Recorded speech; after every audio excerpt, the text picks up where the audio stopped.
Hello friends, जय झूलेलाल।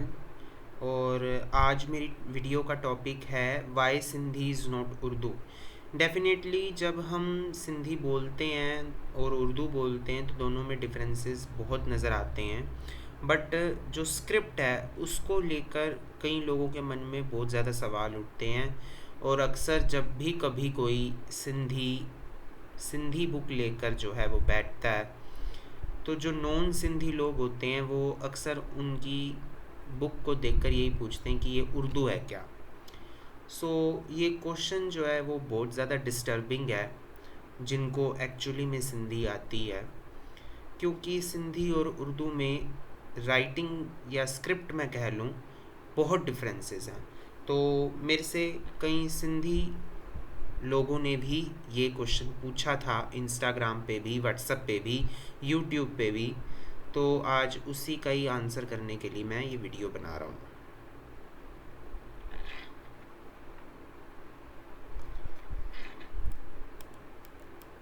तो अब देखो, ये सिंधी अल्फ़ाबेट्स हैं, ये उर्दू अल्फ़ाबेट्स हैं जो आपकी स्क्रीन पे नज़र आ रहे हैं। अगर आप इनको काउंट करो, 1 2 3 4 5 6 7 8 9 10 11 12 13 14 15 16 17 18 19 20 21 22 23 24 25 26 27 28 29 30 31 32 33 34 35 36 37 38। ये 38 हैं, इनको आप काउंट कर लो, ये 52 हैं। अब एक लैंग्वेज में 38 लेटर्स हैं, एक में 52 लेटर्स हैं। साफ नज़र आ रहा है कि कई लेटर्स इस स्क्रिप्ट के अंदर नहीं मौजूद। हाँ, कुछ सिमिलर लेटर्स नज़र आ रहे होंगे, पर कई ऐसे लेटर हैं जैसे ये लेटर, जैसे ये लेटर, जैसे ये लेटर, ये लेटर। क्या ये आपको कहीं भी उर्दू की स्क्रिप्ट के अंदर नज़र आ रहा है? तो ये कैसे ये दो लैंग्वेजेस सिमिलर हो सकती हैं, कोई मुझे ये बता दो। स्क्रिप्ट कैसे दोनों की सेम है? हाँ, सिमिलैरिटी हो सकती हैं भी, पर कंप्लीटली सिमिलर या एक जैसी ही कहना ये तो गलत है। चलो, अगर फॉर सपोज तो भी कोई ये कहे कि नहीं, लेटर ज़्यादा होने से क्या फ़र्क पड़ता है, 52 और 38 ये तो कोई ज़्यादा बड़ा लॉजिक नहीं हुआ, तो चलो और क्रिटिकल एनालिसिस कर लेते हैं। अब ये लेटर्स जो हैं सिंधी के, जिनको हम सिंधी में चूसना उच्चार बोलते हैं, ये तो और किसी भी लैंग्वेजेस में मौजूद ही नहीं है। जैसे ब, य, न्य। अब न्य जो है वो हिंदी में होता है, बट बहुत कम, रेयरली इस्तेमाल होता है। फिर भी अगर मैं इस अक्षर को निकाल दूं तो भी 4 ऐसे लेटर्स हैं जो किसी भी लैंग्वेज में, पूरी दुनिया की कोई भी ऐसी लैंग्वेज नहीं है जिसमें ये लेटर्स हों सिंधी के अलावा। इसे सिर्फ सिंधी लैंग्वेज में ही हैं ये लेटर्स। ड, ग, ये सारे लेटर जो हैं, ये 4 लेटर्स जिनको चूसना उच्चार बोलते हैं, उनको ये लेटर्स और किसी लैंग्वेज में मौजूद नहीं है। तो फिर ये कैसे उर्दू से सिमिलर हो सकती है? अगर ये किसी लैंग्वेज में भी मौजूद नहीं है तो फिर ये उर्दू में भी नहीं होंगे ना।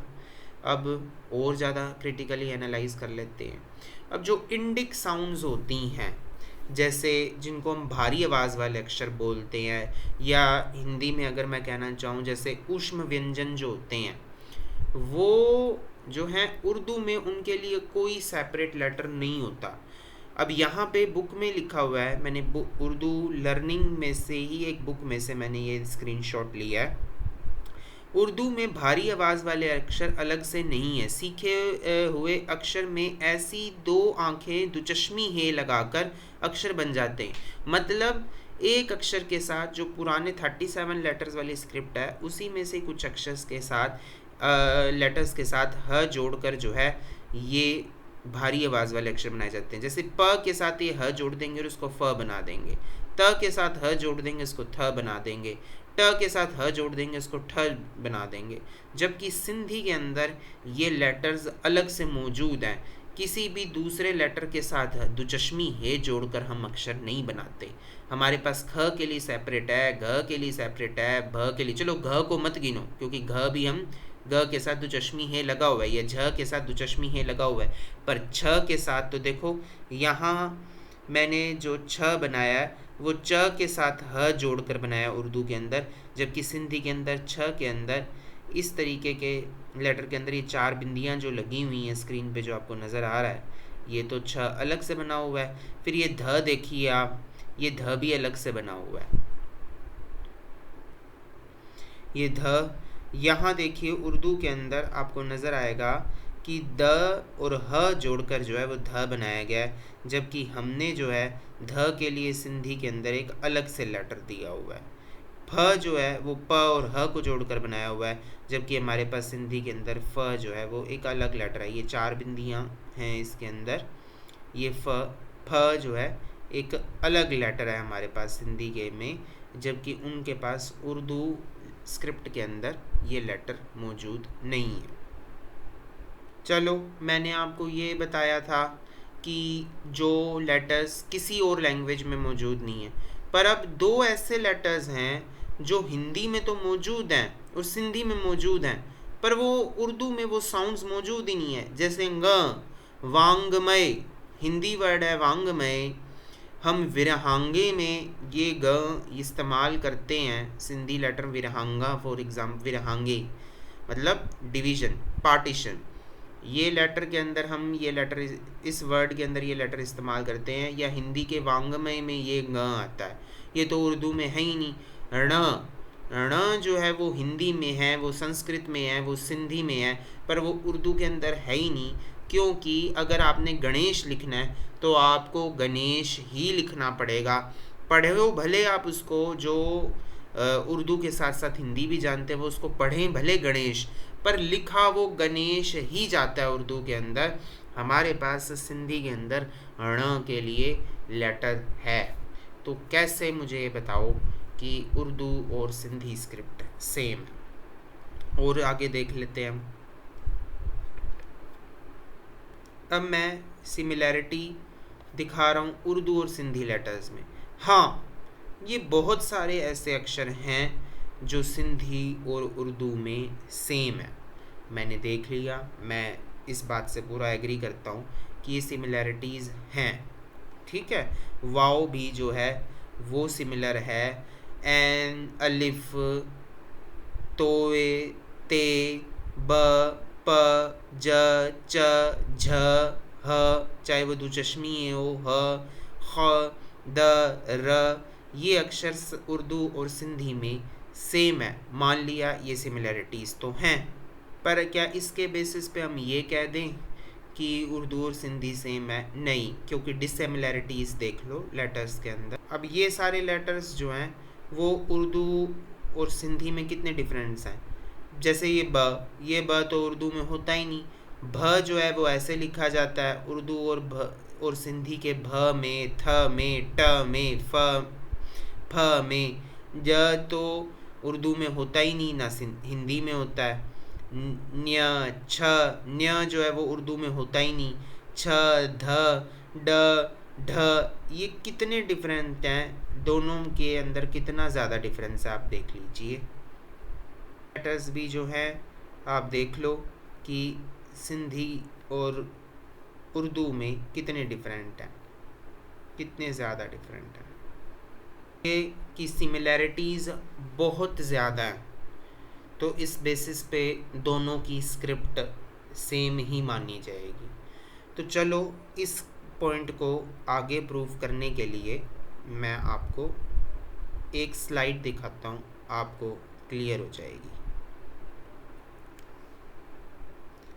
स्लाइड पे देखिए, एक तरफ हिंदी की स्क्रिप्ट है, एक तरफ मराठी की स्क्रिप्ट है। तो क्या मैं ये कहूँ कि दोनों लैंग्वेजेस सेम है? बिल्कुल भी नहीं कह सकता ना मैं, क्योंकि अगर आप किसी मराठी को ये कहो कि हमारी लैंग्वेज जो है वो, तुम्हारी लैंग्वेज जो है वो हिंदी जैसी ही है, तो वो बिल्कुल भी इस बात से एग्री नहीं करेगा। हालांकि दोनों की स्क्रिप्ट्स जो हैं वो देवनागरी ही हैं। तो मैं ये तो कह सकता हूँ कि दोनों का writing pattern, writing script same ही है। बट स्टिल अगर आप मराठियों से पूछोगे तो यही कहेंगे नहीं, थोड़ा सा डिफरेंस है। हालांकि आप देख सकते हो कोई डिफरेंस नहीं है। इस तरीके से आप असामीज़ और बंगाली की स्क्रिप्ट देख लो, बिल्कुल सिमिलर स्क्रिप्ट है। तो क्या फिर इस बनाम पे ये कह दिया जाए कि बंगाली और असामीज़ एक जैसी लिखी जाती हैं, तो फिर ये दोनों एक ही लैंग्वेज है? तो ये कहना बिल्कुल गलत होगा। हर लैंग्वेज की अपनी एक आइडेंटिटी होती है, और उस आइडेंटिटी की रिस्पेक्ट करना हर किसी की रिस्पॉन्सिबिलिटी होती है। कई लोग ये कहेंगे कि भाई राइट टू लेफ़्ट सिस्टम तो दोनों का सेम है, तो फिर इस तरीके से तो हिब्रू भी राइट टू लेफ़्ट लिखी जाती है। अब चाइनीज़ जो है वो टॉप टू बॉटम लिखी जाती है। इसका मतलब ये नहीं कि ये लैंग्वेजेस सारी सिमिलर हैं। इनफैक्ट कितनी ज़्यादा ऐसी लैंग्वेजेस हैं जो लेफ़्ट टू राइट लिखी जाती हैं। इंग्लिश लेफ़्ट टू राइट लिखी जाती है, बंगाली, असामीज़, मराठी, हिंदी। इनफैक्ट ज़्यादा से ज़्यादा लैंग्वेजेस जो हैं वो लेफ़्ट टू राइट लिखी जाती हैं। तो क्या मैं उन सभी लैंग्वेजेस को एक जैसा ही कहने लग जाऊँ कि ये सभी एक तरीके से ही लिखी जाती हैं? तो फिर सिंधी लैंग्वेज को हमेशा उर्दू के नाम पर क्यों जज किया जाता है? इसलिए मैं यही कहना चाहूँगा लास्ट में कि सिंधी उर्दू नहीं है। देखने में भले वो सिमिलर लगें और सिमिलरिटीज़ हों भी, तो भी डिफरेंसेस इतने ज़्यादा हैं जिनके बनाम पे हम ये कह सकते हैं कि ये दोनों लैंग्वेजेस लिखने के मामले में डिफरेंट हैं।